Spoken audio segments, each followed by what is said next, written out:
Bonjour à toutes et à tous. Ici Madeleine Loyolo sur Info Gironde pour les nouvelles de la journée de ce mardi 4 juin. Voilà une bonne semaine que nos investigatrices vous détaillent et clarifient le vrai du faux concernant les événements liés à l'affaire de la tuerie de Villegouge. En effet, avec la découverte de ce charnier contenant des cadavres oubliés depuis une vingtaine d'années et la remise en liberté d'un suspect principal, que fait la gendarmerie? À quoi servent nos impôts, je vous le demande. Ne perdez pas un détail avec votre radio préférée. Malheureusement, je n'ai pas de nouvelles réjouissantes à vous partager, car les épisodes pluvieux continuent, menaçant de faire annuler de nombreux événements liés à la fête des voisins ce week-end. Peut-être que cela reflète le côté explosif des annonces du gouvernement sur la nouvelle réforme des retraites pour sauver 20 milliards d'ici 2020.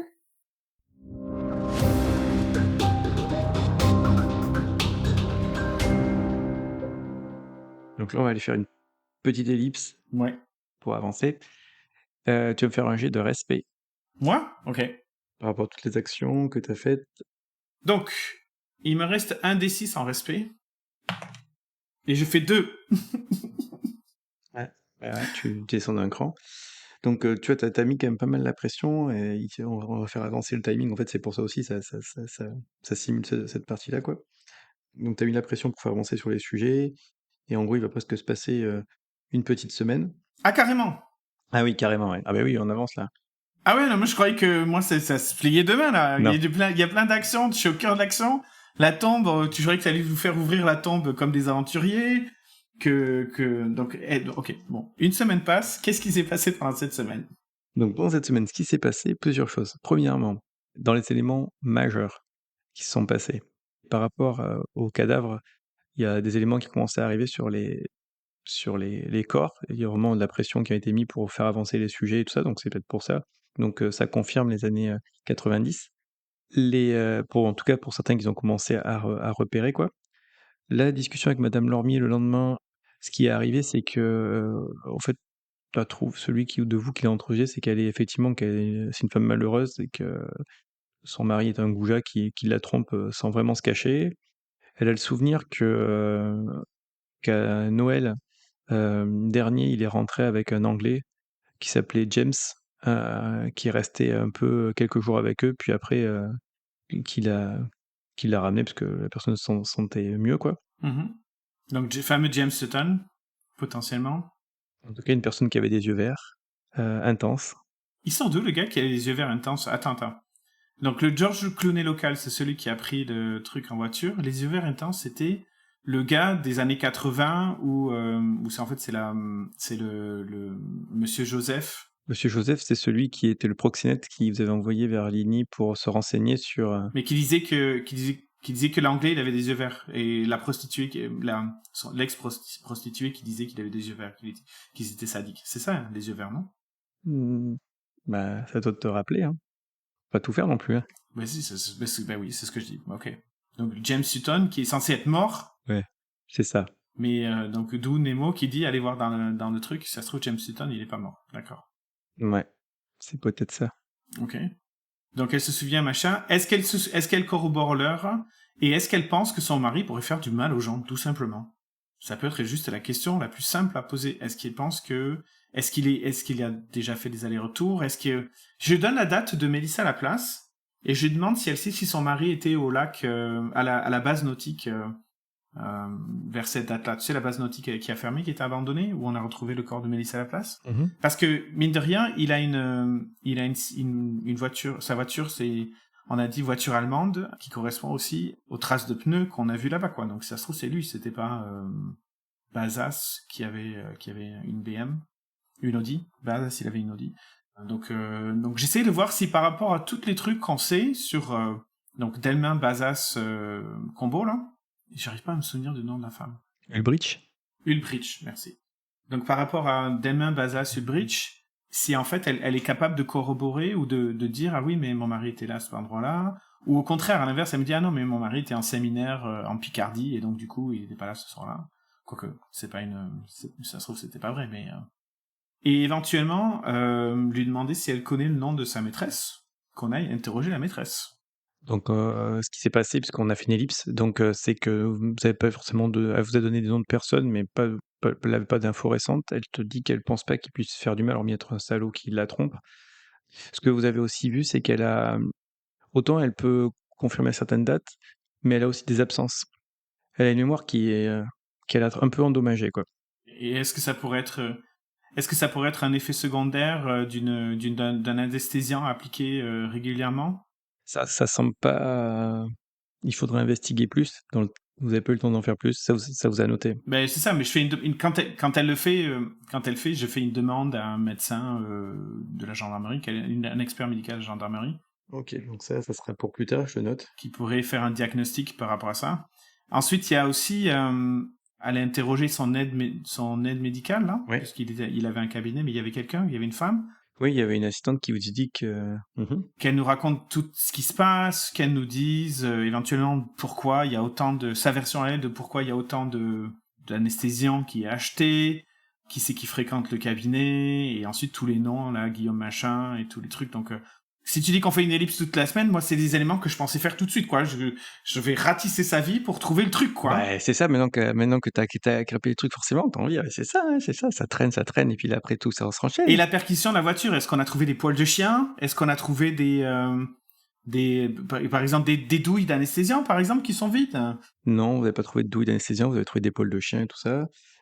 Donc pour son assistante, pas de commentaires particuliers. Par contre, elle dira qu'effectivement, il a essayé de la draguer lourdement, mais qu'elle l'avait repoussé et que après il l'a pas embêté plus que ça. Et puis donc voilà, donc cette partie-là. Après, ce qui s'est aussi passé dans la semaine, c'est que vous avez pu voir le mandat et être allé à Dardenac au cimetière où était enterré Sutton. Et il y avait personne.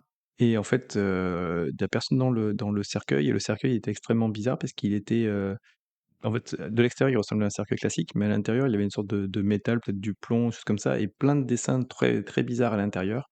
Et voilà, et rien d'autre. Qu'on a envoyé à quelqu'un d'occulte, à une sorte d'expert d'occultisme, bien évidemment. Ça, c'est le truc de base, quoi. Donc, c'est des espèces d'experts de vaudou ou peu importe ce qu'ils pratiquaient avec Umbridge. Et l'autre chose qui s'est passé, c'est qu'il y avait des photos qui sont sorties du charnier. Vous savez pas, enfin, si tu sais, en fait, au final, dans un tabloïd est sorti par Collinet différentes photos, trucs comme ça, dont du charnier, dont de trucs comme ça, et qui a fait un emballement médiatique. Donc, vous êtes constamment, mon équipe et ça, vous êtes constamment, il y a des journalistes partout, à la pression. Donc, Mata, il essaie de temporiser au mieux, mais il est complètement pas en panique parce que il a son expérience, mais tu sens que ça devient dur, et même la juge Lopez vous dit là, il faut absolument avancer, même Oaro vous appelle, enfin, vous avez une pression de dingue Ok. sur la situation, quoi. Et le dernier point qui arrive, la TIC a dit aussi par rapport aux éléments qui étaient repris, quand ils ont fait la liste des armes à feu qui avaient été volées chez les différents euh, ceux qui étaient morts là, et ce qui a été retrouvé dans la ferme d'aujourd'hui, il en manque. Il en manque 2. Donc, quelqu'un qui a volé des preuves. Ah non, non, ok, Non, non. non, non, non, non. Ah, d'accord. Ils Je suis en étaient pas train de sur me place dire, quand on ils les ont a pris, quoi. récupérés, quelqu'un c'est pas arrivé. Ok, donc Non, non, non. ils ont, par exemple, il y avait 4 fusils de chasse chez les Bazas et en fait on en a retrouvé que 3 quoi. Il y en a un qui est manquant. C'est ça. Ce qui veut dire Voilà. que les agresseurs sont encore armés. Voilà. Et le truc que j'ai oublié aussi dans la semaine, donc Lormier a été libéré puisque vous n'avez pas de preuves suffisamment qui est arrivé, donc 24 heures après. Donc la perquisition, ça a rien donné quoi. Non. Bah, vous avez pris des cheveux, les poils d'animaux, et après faire analyser, tout ça, ça n'arrive pas suivant. Non, non, mais il y avait aussi sa maison, il y avait son domicile, il y avait. Ouais. Bah, dans son domicile, vous avez rien d'autre que d'une maison classique, quoi, avec des livres un peu bizarres, peut-être sur l'occultisme, des choses comme ça que vous avez trouvé dans un coin, mais rien de particulier. Et puis dans son cabinet, il y a des volumes, mais personne n'a pu expliquer plus que ça. Rien de voilà. Donc rien qu'on puisse le lier à. Ah bah, de toute façon, t'avais 24 heures pour trouver quelque chose pour le truc, t'as pas trouvé en 24 heures. Et là, il vient de se passer une semaine, donc Non, non, mais par exemple, non, mais j'ai juste besoin d'un truc pour faire prolonger la garde à vue comme on a fait ouais. Bah oui, oui. avec Ménard quoi. Et tu me dis qu'en 24 heures, on n'a pas réussi à trouver un truc chelou de lui qui aurait donné assez des preuves au juge d'instruction pour le garder quoi. Ah ouais. Qu'est-ce que tu aurais pensé trouver qui le lie à quoi que ce soit? Euh, Donc oui, il a pris des jeunes en stop. Non, alors c'est une bonne question. Qu'est-ce que j'aurais pensé trouver? J'aurais pensé trouver peut-être la chienne dans le sous-sol ou enterrée dans son jardin ou quelque chose, morte, tu vois, un truc comme ça. Ouais. Le truc que j'aurais pensé trouver, c'est une preuve dans la voiture qu'en fait, il les a drogués, comme soit des mouchoirs imbibés de cet anesthésiant, tu vois, le truc vraiment très classique. Bah ouais. Ou un liquide qui fait dormir, tu sais, dans une gourde. Je pensais trouver des traces à la ferme de Madirac qui corroboraient qu'il y a été, avec par exemple l'empreinte des pneus de sa voiture, ou une douille ou une dose de cet anesthésiant pour lequel on pourrait regarder le numéro de série et qu'on pourrait comparer avec les commandes. Parce que c'est ça que je voulais faire. Ou les papiers. Ensuite, j'ai une question. Quand tu fais une perquisition chez un médecin, est-ce que tu as le droit de regarder le contenu des dossiers? Parce que la perquisition te donne accès au lieu, mais est-ce que tu as le droit de regarder les dossiers médicaux? Donc c'est le secret médical? Je pense pas, parce que c'est le dossier médical, après c'est la confidentialité. Ouais, je pense qu'il y a un secret médical, donc je pense pas, non.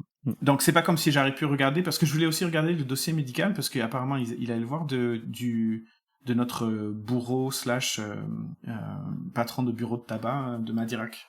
Guillaume quelque chose, je me souviens plus son nom. Oui, dans le bureau de tabac, ouais. C'est quoi l'histoire du bureau de tabac? Ce gars-là, qu'on a trouvé mort à la ferme de Madirac. Oui, ouais, Brunet.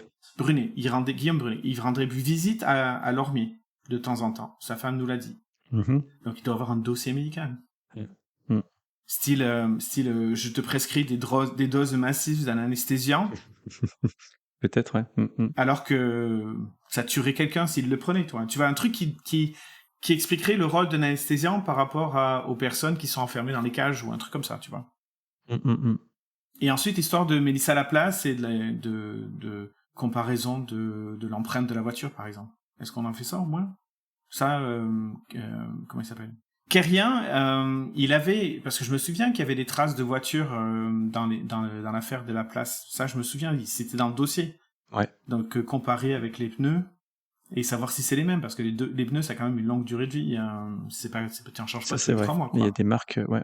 Il y a des marques spécifiques et tout, bon, à part l'usure, mais les stries, les machins. Tu vois, un truc qui nous aurait donné assez d'informations pour dire, il y a un doute raisonnable et machin. Bah ouais. Bah dans les 24 heures, vous avez pas réussi à trouver ça, quoi. Peut-être que ça veut juste dire que la personne est extrêmement organisée et habituée, ou que peut-être qu'il y a absolument rien à voir. Peut-être, là, je sais pas si c'est un message que tu essayes de m'envoyer, mais non, j'y crois pas du tout. Mais du coup, même si Lormier est libéré, je fais quand même ces démarches. Ouais, du coup, il faut qu'on avance. D'accord, faut qu'on avance. Donc ça fait une semaine et voilà ce qui s'est passé. Et donc je suis d'humeur exécrable. Aurore, pas je, mais Aurore est d'humeur exécrable. Exactement, ça se sent. Ouais, c'est le but. Elle est super frustrée, non seulement elle a la pression de ses supérieurs, mais en plus elle est super frustrée. Est-ce qu'elle a réussi à se reposer au moins le week-end, parce que là il faut qu'elle remonte tous les trucs qu'elle a perdus quand même.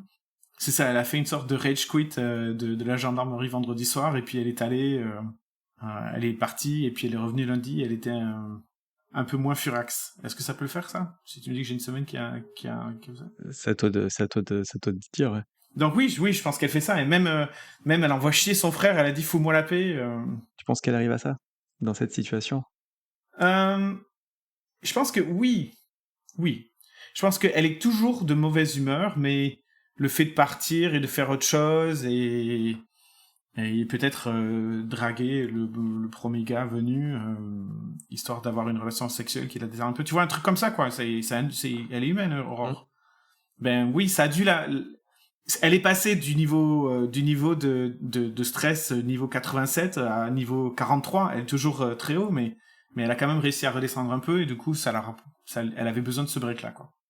Donc, ce qui se passe, c'est que vous recevez un appel donc de Nathalie Lormier qui dit que ça fait, enfin en tout cas, c'est passé par la brigade, que son mari a disparu depuis 24 heures. Nous arrivons tout de suite, hein, dis-je avec une voix glaciale. Donc vous mettez en route, ok, vous arrivez sur place, tout ça, et donc elle est en pleurs, elle dit elle n'a pas de nouvelles, et voilà, qu'est-ce que vous faites? Mais en arrivant, je laisse la moitié de l'équipe. Tiens, on va changer les paires, parce que là, on fait toujours les mêmes paires. Donc je vais mettre Brochard avec Messali. Mhm. Ça fait longtemps, je les ai pas mis ensemble. Je sais même pas s'ils s'entendent bien. Ils s'entendent bien, Brochard et Messali? Oh, bah, dans le but, tout le monde est hyper sous le stress, donc là, tout le monde a envie d'avancer, tout le monde est sous pression, là. Brochard pense, le petit Kader est bien gentil, mais il est complètement bleu. Lui mener un peu la vie dure, ça lui fera pas de mal. Donc il y a une sorte de relation d'amour-haine entre les deux. Bon, ben voilà, C'est écrit dans le background de Brochard, hein, parfait, je l'invente pas. nickel. Ok, donc il s'asticote un peu, mais Brochard l'a pris sous son aile. Ok, donc on fait ça, on fait Joss Tellier, Brochard Messali, donc en allant chez Madame Nathalie Lormier, je dépose mes deux comparses au cabinet Mhm. pour qu'ils aillent voir ce qui se passe, qu'ils recueillent les informations, c'est quand la dernière fois qu'il était, etc., etc. Parce que là, il faut qu'on fasse une enquête pour savoir, pour retracer où il était, quoi. Mm. Et j'envoie une équipe à Madirac. Ok. Donc, quelles vont être tes actions, là? Ben, je vais interroger Nathalie Lormier. Ok. C'est quand la dernière fois qu'elle l'a vue? Il y a 24 heures, Est-ce que la voiture est là ou il n'y a plus de voiture? il n'y a plus de voiture. Il n'y a plus de voiture, donc il y a une action qui va être recherche de voiture, tu sais. En fait, il est parti il y a un peu plus de 24 heures, euh, comme pendant son travail, qu'en fait, il est pas rentré de son travail. Le cabinet te dira que à un moment, il a fermé plus tôt pour partir quelque chose, et puis voilà, pas de nouvelles depuis. Mais est-ce qu'il a fait est-ce qu'il a fait des valises? Est-ce que si on regarde dans son placard, Non. Non, toutes ces affaires sont là. toutes ces affaires sont là? Il y a une différence entre un enlèvement et quelqu'un qui est recherché par la police, qui sait qu'il a fait quelque chose et qui se barre à l'étranger, quoi. En tout cas, rien n'est parti de chez lui. Il est parti pour une journée normale. Il a quitté le cabinet avec les affaires qu'il prend normalement. Rien de particulier. Témoin oculaire de lui montant dans sa voiture, d'aller quelque part, caméra de trafic, bon, à Targon, il n'y a pas de caméra sur les feux. Dans la pampa, non. Non, mais peut-être que t'as pu appeler son téléphone pour savoir où le téléphone a pingé, quoi. Le téléphone ou si c'est une voiture de luxe, parce que tu m'as dit que c'était une voiture, voiture allemande style Mercedes, etc., etc. Ouais. Même les premiers modèles, ils avaient des GPS. C'est con, hein, ils avaient des puces GPS pour les récupérer. Alors, je sais pas si c'était le cas, mais c'est aussi le truc pour voir pour retrouver sa voiture, s'il avait le système de repérage GPS pour la protection de machin. Si elle était équipée d'une balise GPS, ben on peut traquer la balise GPS. Aussi portable aussi, mais. Allez, on va essayer d'avancer un peu pour faire avancer le jeu. On va dire qu'il y avait GPS et portable, donc tu vas faire tu vas consommer encore ressources respect pour pousser à fond les. D'accord. Respect. Allez, Aurore, t'es capable. Yes! Ça réussit automatiquement. Ce qui compte, c'est juste que ça te fatigue plus et après tu perds et tu as une enquête IGPN. Donc voilà. Donc j'ai fait 4 sur 4. Parce qu'il me reste qu'un des 4 en respect. Je suis au bout de la fin là. Ah ouais, c'est clair. Très bien. Donc tu as mis la pression pour faire avancer ça. Donc vous avez il y a un ping qui bouge pas dans un rayon de 2 km autour de Dardenac. Autour de Dardenac. Ok. J'envoie le GIGN. Donc Covel, c'est ça. Tu lui donnes, donc il met les moyens, vu la situation là, et vu la pression médiatique et tout, il envoie et Mais c'est pour ça. Je veux que les journalistes, ils se cassent les dents sur quelque chose. Donc là, envoyer le GIGN, ça fait toujours classe. Les gens, ils aiment ça quand le GIGN se déplace. Donc c'est un peu... J'en parle avec Kuntz, ouais. qu'on fasse une sorte d'OP médiatique Ah ouais, très bien, bonne idée, ouais. par rapport au GIGN. Ouais. Comme ça, le GIGN se déplace, ça fait couverture médiatique, ça fait un truc, donc qu'il organise quelque chose, quoi. Kuntz te dit que c'est à double tranchant parce que suivant ce qu'ils vont trouver, ça peut juste encore plus salir l'image de la gendarmerie qui arrive après les faits. Ouais, mais écoute, moi, mon métier, c'est retrouver les gens. Toi, ton métier, c'est faire en sorte que les gens, ils aiment la gendarmerie. Hein. Donc, je te fais confiance.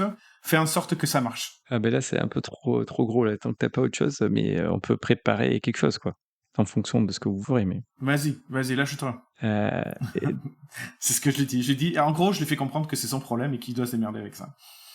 Et que s'il a un problème, qu'il parle avec Mata. Ok. Donc, ce qui va se passer, c'est que...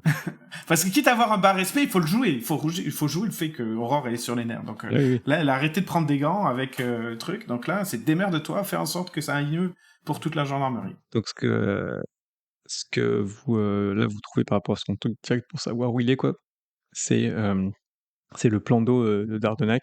Il est attaché avec une pierre et il est mort. Et il y a la voiture qui est pas loin, en fait.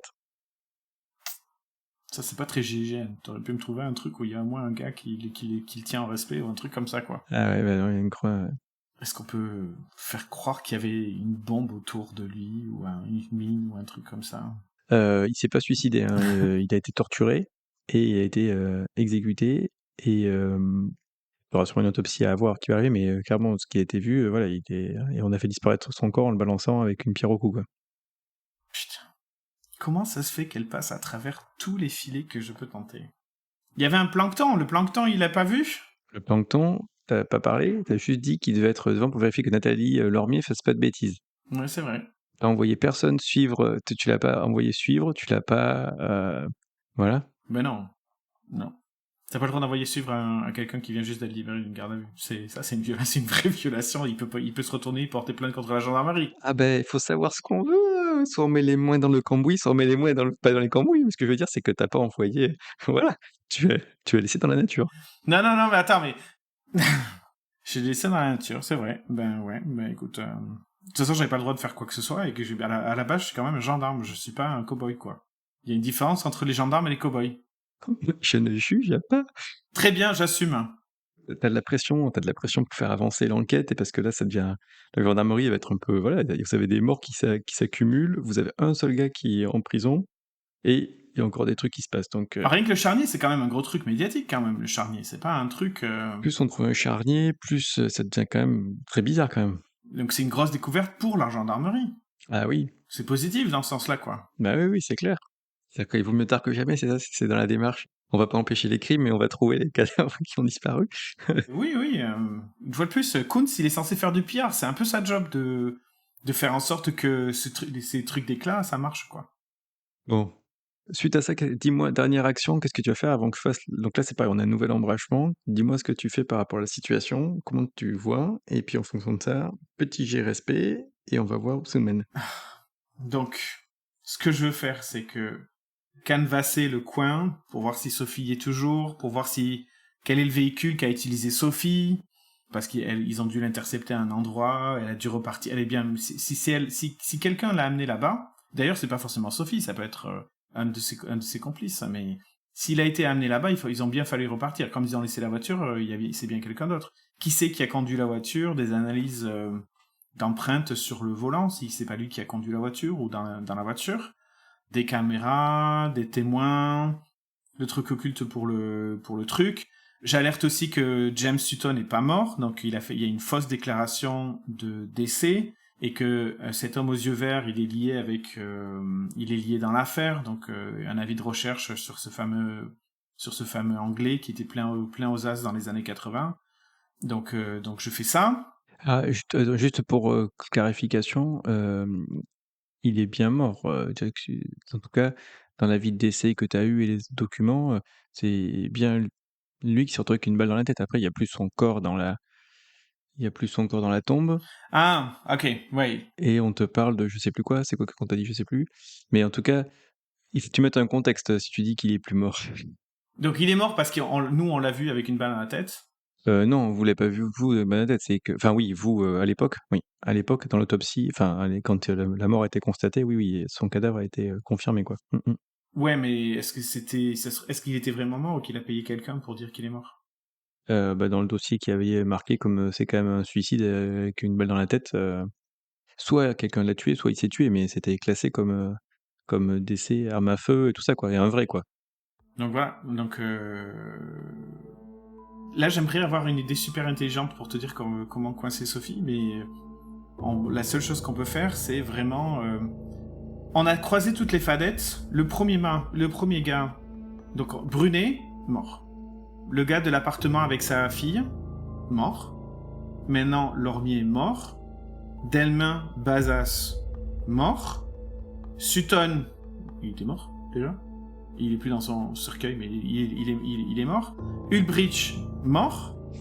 Je veux dire, c'est à peu près toutes les personnes qui étaient citées que nous, on suspectait d'être impliquées. Alors, à moins qu'il y ait une dernière personne et qu'on va lui coller au train. Donc, reprenons les fadettes, puisqu'à la base, c'était... on les a déjà regardées ensemble, les fadettes. S'il y avait une autre personne que ça, si Épervier attrape pas Sophie ou en tout cas nos Lascar, ou sont pas capables de retrouver la camionnette qu'ils ont utilisée, etc., on est rendu à juste continuer à faire analyse de la voiture, analyse du truc, essayer de continuer à chercher l'aiguille dans la meule de foin, quoi. Ouais. Je rate quelque chose. J'ai bien compris que j'ai raté quelque chose. Là, je cherche. Donne-moi 2 secondes. Je vais y arriver. Ouais, c'est frustrant. C'est frustrant, Eh ben, je vais reparler à Ménard. Est-ce que je peux reparler à Ménard? Oui, bien sûr, sinon vous l'avez en garde à vue. Enfin, en détention. Donc tu le fais revenir, il a toujours son avocate avec lui. J'espérais qu'il n'aurait pas amené l'avocate, juste pour lui parler. Ah bah oui. Toujours Madame Améziane qui est là. Monsieur Ménard, suite à notre discussion de la dernière fois, avez-vous changé d'avis sur le fait de vous abstenir de parler de cette affaire? Il y a eu une victime supplémentaire, peut-être une personne qui était pas forcément du bon côté de la barrière, mais cela reste quand même un être humain, et un être humain qui est mort.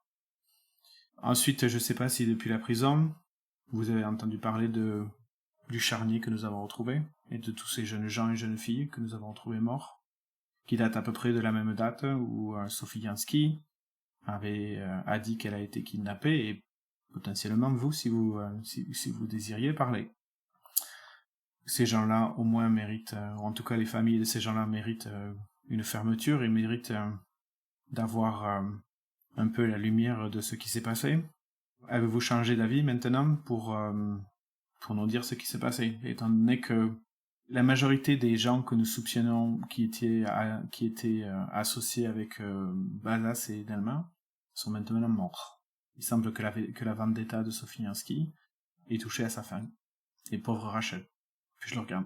Je plante mes yeux, fatigués, dans les siens, dans ses beaux yeux bleus perçants, et j'attends de voir ce qu'il dit.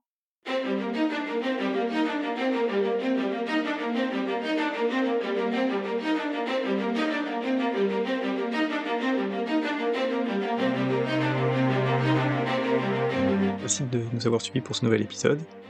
Quel rebondissement! Et oui, notre première ellipse. L'enquête doit accélérer. Nous devons arriver à une fin. Mais laquelle? Tout cela va dépendre des actions de Aurore et de son équipe. Il s'est quand même passé pas mal de choses, je sais pas comment vous voyez la situation de votre côté. En attendant, si vous voulez rester informé et ne pas rater le prochain épisode, vous pouvez vous abonner ou nous suivre sur les réseaux sociaux ou sur le site undurelis.net. Voilà, la campagne Les Engagés approche de sa conclusion finale et nous sommes ravis de vivre ça en duo. Vraiment une belle expérience. Nous espérons que cela vous plaise et je vous dis à très bientôt.